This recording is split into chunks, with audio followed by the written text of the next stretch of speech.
beauty of the buildings. I mean, just the ornateness and the artwork is phenomenal as far as stonework and stone carving.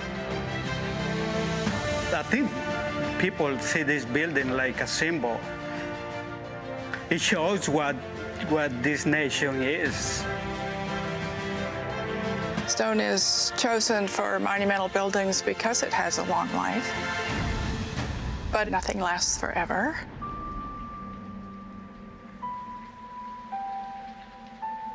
It's just time and nature. The strongest element on earth is water. I mean, you throw a rock in the river and eventually it wears away.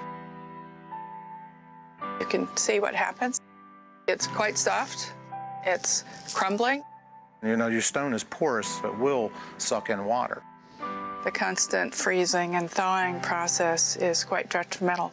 They start to pinch, and the pressure's so great that it actually just breaks the stone apart. To see that we're losing the detail, you really have to look closely. You have to look up at the cornices. You have to look at carved pieces. This is from the cornice of the Capitol, way at the top. Fortunately, no one's been hurt. All of our buildings need work. We have stone that is so badly eroded that it simply needs to be replaced. It's not just on the buildings, but throughout our campus. It's everywhere. It's about the longevity. If we want the buildings to be here in 200 years, we need to take care of them.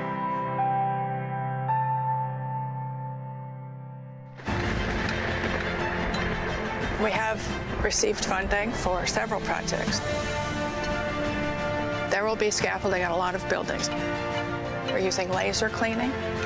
We use very mild detergents, water misting.